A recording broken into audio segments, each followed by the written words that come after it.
Good day, everyone. Welcome to Real Conservative Headline News. I'm your host, Nathaniel Rajkumar, starting off with local news here in Trinidad and Tobago. With 26 offshore deep water blocks up for grabs, the Ministry of Energy and Energy Industries received 4 bids at the conclusion of the 2025 deep water competitive bid round, all from 2 relative new entrants to Trinidad and Tobago's energy market, hailing from China and Nigeria. The 2025 deep water competitive bid, a process that started way back in January 2025, concluded at 12 p.m. on Wednesday, September 17, with the China National Offshore Oil Corporation submitting 3 bids and another new player to the TNT energy industry, Nigeria's STIT Energy Limited Ground Ports Consortium, submitting 1 bid. According to Minister in the Ministry of Energy and Energy Industries, Ernesto Kisa, one of the key goals of the recent bid round was to encourage new participants in Trinidad and Tobago's upstream sector, and this aim has been successfully achieved. Speaking to reporters after the ceremony, he said he is pleased with the fresh interest in the hydrocarbon environment. Bear in mind, people, yes, the process began in January, and therefore that was under the PNM administration. You have to give credit where credit is due. But definitely, under the Kamla Prasad administration, a whole lot more of these foreign companies will show interest as they see the recovery of our economy begins. One of the key goals of the recent bid round was to encourage new participants in Trinidad and Tobago's upstream sector, and this aim has been successfully met. Its mission completed, according to Minister in the Ministry of Energy and Energy Industries, Ernesto Kesar, on the successful completion of the 2025 Deepwater Competitive Bid Round, a process that started way back in January 2025.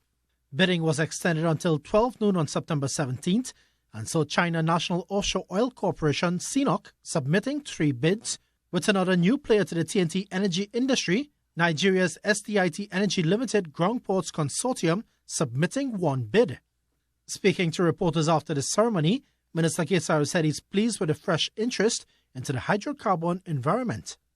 We are aware of CNOC and their global footprint, and this STIT and Ground Port Consortium, we are also very pleased to see the African companies looking at our ultra-deep and deep water basin with great anticipation. The minister also addressed the high costs and technical challenges of deepwater exploration, noting that only a handful of companies globally are equipped to operate at such depths. There are there's only this amount of companies in the world that explore those depths of water. So in that regard, I could say with confidence that it was successful, because you have one company having bid for 3 blocks and then another company for 1. So that again, I am very encouraged. In the last deepwater bid round in 2021, 4 bids were also received back then, 3 from BP Exploration Operating Company and 1 from BG International Limited. Looking ahead, he said government plans to review fiscal incentives and improve seismic data to attract more investments in future rounds. This will be undertaken as a matter of urgency. We also propose to continue engaging with our multi-client partners to improve on our 3D seismic data through the acquisition and reprocessing, thereby enhancing the technical understanding of the deepwater exploration areas. The ministry clarified that 2 ultra-deep blocks had already been awarded to ExxonMobil through out-of-bid negotiations.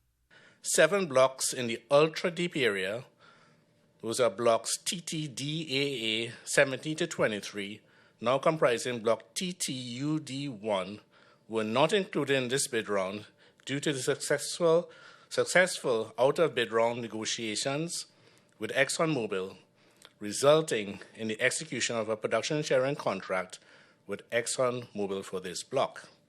The 2025 Deepwater bid round with 26 blocks is the largest number of blocks on offer in recent competitive bidding history.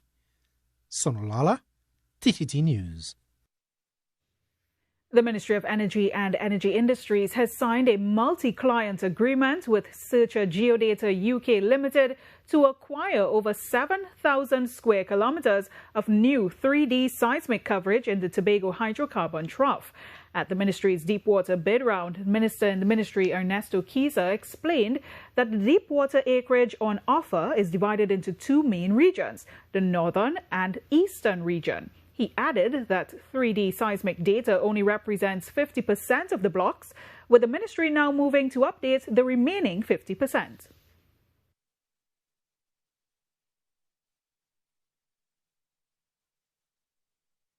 This concentration is in the eastern blocks as compared with the northwestern deepwater blocks, which are covered by vintage 2D. In order to upgrade these areas, the ministry has signed a multi-client agreement with Searcher Geodata UK Limited to acquire 7,114 square kilometers of new 3D seismic in the Tobago Trough. This will give 3D coverage to blocks now covered only by 2D.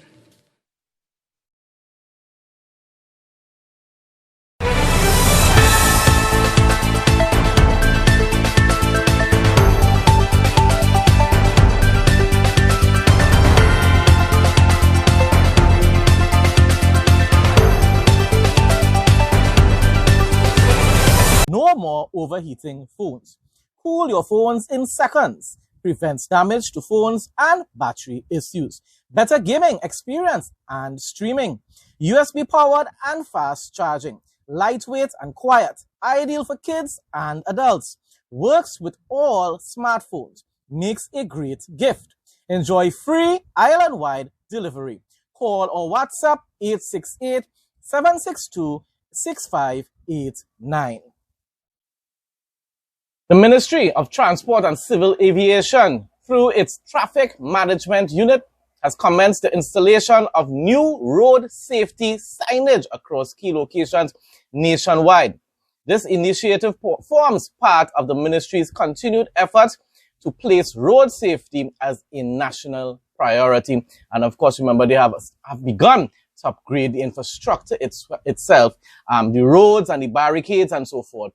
But what I will continue to always suggest and recommend to the Kamala Prasad administration is that they really seriously take into consideration implementing a new law, legislating a new law, which would require all vehicles, privately and state-owned, to utilize or install speed limiters in them. We have a speed limit of 100 kilometers per hour.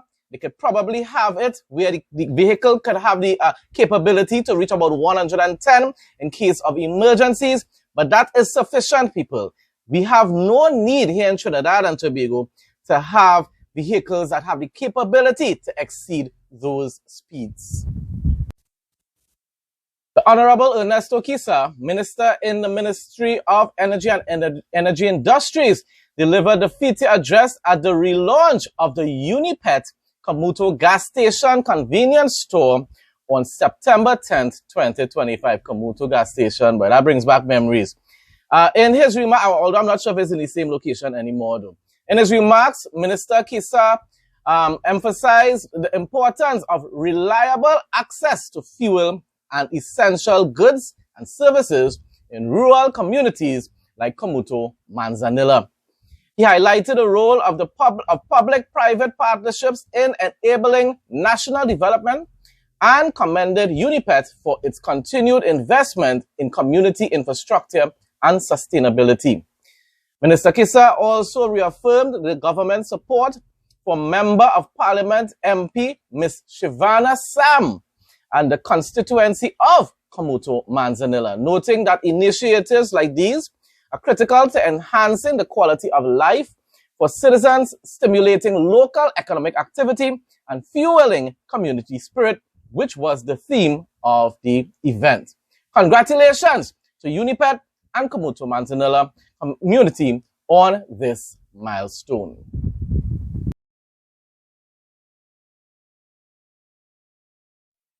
You won't be disappointed with this one. Look and feel great every day. Painless trimming with no pulling of hair guaranteed.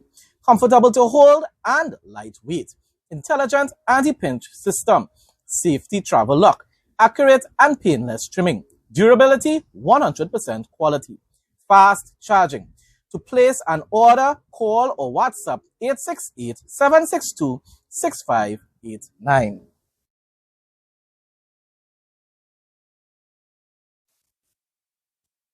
As the Industrial Court marks its 60th year, President of the Industrial Court of TNT, Justice Heather Seal, has expressed strong confidence in the court's newly appointed judges, including former Labour Minister Rudranath Indar Singh, who joins the bench in the Essential Services Division. Congratulations to him and everyone else. I hope that they will be effective in their duties, carrying out their duties, serving justice here in Trinidad and Tobago. 2025 Vacation Repair Program, DB, Presbyterian Primary School update. The vacation may be over, but the Ministry of Education is still on the ground assessing the repair work completed under the 2025 Vacation Repair Program. On Tuesday, 16th September 2025, the Honorable Michael Dowlat, Minister of Education, visited DB Presbyterian Primary School to review the progress of roof, ceiling, and lighting repairs. Minister Dowlat toured the school plant and engaged with the principal, students, and teachers, seeing firsthand the positive impact of these improvements. These upgrades are part of the ministry's wider efforts to ensure that students return to safe, comfortable, and fully functional learning environments for the new academic year. And this is something that we have been waiting and hoping and praying for the past 10 years. That's the most I will say on that matter. Regional news now, starting off with Guyana. Ministers of Housing and Public Works, along with technical teams, visited the construction site of the new roundabout at the intersection of the Demerara River Bridge and Heroes Highway. The visit focused on plans for a connector road linking the roundabout to the Ogle-Eccles Highway, which will be extended to Providence. Once completed, the project is expected to improve connectivity between Region 3, the East Bank, and the East Coast, while reducing traffic congestion. Officials emphasized the need to minimize disruption to nearby communities while advancing the government's wider infrastructure and road network plans. All this is part of the vision to carry Guyana forward closer and closer to first world status. Of course, it's going to take years, but definitely they are on the right pathway, on the right track, as we would say as well. And Trinidad and Tobago is heading in the right direction as well. Newly appointed Minister of Home Affairs, One Ridge Waldron, on Wednesday carried out her first official site visits since assuming office, touring key police stations under reconstruction and reaffirming the government's commitment to citizens' safety and officers' welfare. We definitely need a lot of renovation of our state-owned buildings here in Trinidad and Tobago, but it's going to happen in due time. The Kamala Prasad administration has only been in office for 5 months now, so definitely it's going to take time, but we are going to see progress as time goes by. The Ministry of Education is moving rapidly to fulfill President Dr. Irfan Ali's call for every public school to dedicate Friday afternoons. I love this. I love this idea. Right, so let me read it over. The Ministry of Education is moving rapidly to fulfill President Dr. Irfan Ali's call for every public school to dedicate Friday afternoons to physical education, sports, and recreation. Today, Minister of Education Honorable Sonia Parag led a high-level delegation in discussions with senior officers of the Guyana Defense Force GDF to chart the path for rolling out this transformative initiative. President Ali has made clear that dedicating time each week to physical activity is about more than play. It's about building future leaders prepared in mind and body fostering healthier lifestyles. That, of course, is definitely an important aspect of it. The exercise that they will be receiving, and instilling values of teamwork. This is what I was studying there as well. Teamwork, discipline, and resilience. What I would also probably suggest, and we need that here in Trinidad and Tobago as well, and I don't think that we do have it in the schools. Probably, same thing, probably once a week on the Friday, so maybe not much academic work on Friday. It should have at least about an hour to a 2 hour session of counseling. Counseling these youths to remain on the right path. I have to be limited in what I'm saying here on this particular platform, but that's what I'm going to say. Try to use that time to instill normal, traditional types of conservative morals and values into the hearts and the minds of our youths so that they will remain on a positive and constructive path. No more overheating phones. Cool your phones in seconds. Prevents damage to phones and battery issues. Better gaming experience and streaming. USB powered and fast charging. Lightweight and quiet. Ideal for kids and adults. Works with all smartphones. Makes a great gift. Enjoy free island-wide delivery. Call or WhatsApp 868-762-6589. Job seekers in Guyana's fast-growing offshore sector will have a rare chance to connect directly with employers when the Noble recruitment drive comes to the Parika Market Tarmac on Sunday, September 21st, 2025. That is a great opportunity, people.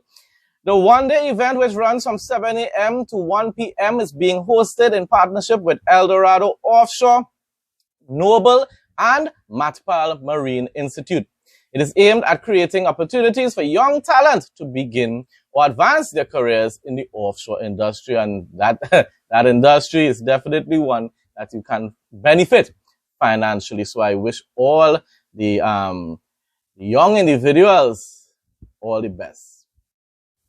The Guyana Sugar Corporation, GuySuCo, has announced a significant step forward in modernizing its operations with the installation of a new billet harvester at the Albion Estate, a move expected to boost efficiency, productivity, and overall resilience within the sugar industry. I really hope at some point in time we will reconsider reopening some type of sugarcane factory. It might be able to be the Caroni 1975 Limited again, especially how a lot of that land has been sold to the former workers. But it doesn't even have to be as large as it was in the past. But we should return to being more self-sufficient when it pertains to sugar. But back to the news report. The machine designed to cut sugarcane into uniform billets is capable of harvesting up to 28 tons of cane per hour. People, that's a lot. That's a whole lot. This level of output, at least in my opinion, is a lot. I don't know what other people might say. But this level of output reduces the dependence on manual labor at a time when the industry is grappling with an ongoing shortage of cane cutters. GuySuCo noted that the harvester will complement the work of cane farmers, ensuring that production schedules are maintained while maximizing output. And that's going to definitely benefit the nation in a general way as well economically. 6,200 Guyanese now employed in oil and gas sector as ExxonMobil expands training. ExxonMobil Guyana continues to deepen its commitment to local content and workforce development, investing heavily in Guyanese businesses, training, and industrial capacity. And that's what we need here in Trinidad and Tobago, a whole lot more investment from foreign companies. Since beginning operations in 2015, ExxonMobil and its contractors have spent over $2.9 billion with local businesses. In the first half of 2025 alone, $419 million, approximately 87 billion Guyanese dollars, was directed to 1,800 Guyanese vendors, demonstrating a strong focus on supporting local industry. That is wonderful. Wonderful for the people, all the peoples of Guyana. Urged on by a sold-out crowd that included President Dr. Mohamed Irfan Ali himself, the Guyana Amazon Warriors defeated champions St. Lucia Kings by 14 runs in qualifier 1 of the Republic Bank CPL last night at Providence. The Warriors have now qualified for their 8th final, with their only title coming in 2023. But that is okay. I wish them all the best. Yes, of course, I'm a Trinidadian. So firstly, I will support Trinbago Night Riders. But I can also say, honestly speaking, if it's not Trinbago Night Riders, I would definitely hope that is the Amazon Warriors.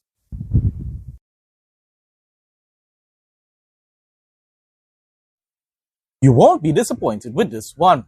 Look and feel great every day. Painless trimming with no pulling of hair guaranteed. Comfortable to hold and lightweight. Intelligent anti-pinch system. Safety travel lock. Accurate and painless trimming. Durability, 100% quality. Fast charging. To place an order, call or WhatsApp 868-762-6589.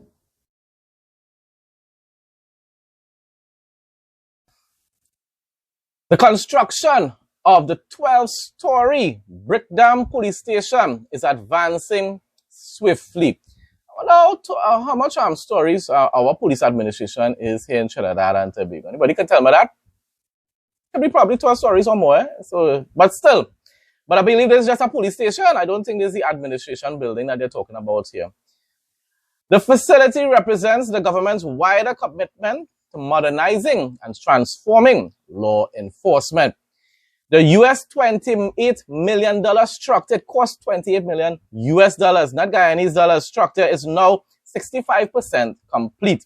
Construction, I tell you, it reminds me of what back in the 90s and back in the from 2010 to 2015, when every week or so you were just hearing about new state-owned buildings going up and completing in Trinidad and Tobago under the Kamla Prasad administration and the Pandey administration before. Police stations were being built. Schools were being built. Over 100 schools were repaired and built under the Kamla Prasad administration, from preschool, primary, go up straight up to secondary school. And it's going to happen again, people, in this next term. Minister of Home Affairs, Wanridge Waldron, conducted her first site inspection on Wednesday since assuming office. I am so happy for the people of Guyana. Definitely progress and development is going to continue to take place under the Irfan Ali administration for the next 5 years. Now for some travel news. This Caribbean island is worth its weight in salt. The now abandoned salt flats of South Caicos are getting some much-deserved attention from the island's tourism industry. South Caicos, dangling at the southeastern end of the Turks and Caicos island chain, is more than crystal clear water and warm breezes. From the 1700s until the 1960s, this unassuming island was a star of the salt industry. And if you sit high enough on a balcony as the sun sets, you will see the island's now abandoned salt flats glowing pink. That's a beautiful sight, I can imagine. Places like South Caicos were monumental during a time when there was a need to safely preserve fish. It wasn't possible to have a commercial fishery without salt. And as Kurlansky points out, as a person who actually did this article, the British had a climate that couldn't produce the much needed commodity, salt. Person went on to say it's the structure of the crystals in the sea salt that it's ideal for curing, and so a number of European countries wanted to have Caribbean holdings specifically for supplying salt. Turks and Caicos was one of them. And up to today, even though we have refrigeration and stuff like that, there's still a lot of people, they still have things like saltfish and smoke herring and stuff like that. So salt is still being used up to this day to preserve a lot of different types of meats. No more overheating phones. Cool your phones in seconds. Prevents damage to phones and battery issues. Better gaming experience and streaming. USB powered and fast charging. Lightweight and quiet. Ideal for kids and adults. Works with all smartphones. Makes a great gift. Enjoy free island-wide delivery. Call or WhatsApp 868-762-6589. Far above the Arctic Circle lies Inuvik, a small Canadian town where December feels like a journey to another world. During this month, the sun barely peaks above the horizon, giving residents only about 91 minutes of daylight. Now, one of my relatives in Canada visit all these different places. But anyhow, they could answer me. Some of them probably might be watching my videos, and they could tell me if it is they go and visit these wonderful sites. The sunrise comes at nearly 12:59 p.m. Yay, that's what they done. And sets again around 2:30 p.m. Whoa. Creating an enchanting yet challenging daily rhythm. Instead of a high, bright sun, Inuvik's daylight is more like a gentle glow. The horizon transforms into a canvas of soft pinks, deep blues, wow, and streaks of gold that stay low and stretch across the icy landscape. Locals and photographers capture these magical moments with cameras and drones, revealing a serene beauty that few places on earth can match. I tell you, it's those kind of places, people, I would love to visit the day that I end up visiting my family in Canada. Definitely, I would go and visit a place like that. Some interesting facts to close off with. The scale of the universe is almost beyond human imagination. And of course, most of us know that as well. And the journey to our nearest galactic neighbor proves it.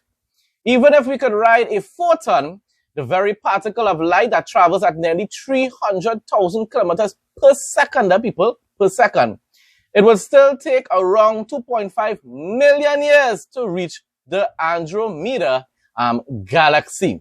That staggering distance highlights how immense and mysterious the cosmos truly is. Andromeda, also known as M31, is the closest spiral galaxy to our Milky Way. It is about 2.5 million light years away and contains roughly 1 trillion stars, more than twice the number in our own galaxy. What I will tell people, you see, we serve an omnipotent God, a God that cannot even be fit into time and space. And this is why his creation is so fast. It's so past finding out and discovering people. The distance is so wide and so far. It's because we serve a creator who is omnipotent and beyond understanding and beyond calculation, people. That is the wonderful news. That is the greatest news of all. Folks, that brings us to the end of today's news headlines. Thanks again to everyone who continues to support my content. Please like, comment, share, and subscribe. Stay blessed and stay safe. Most of all, in Jesus' name.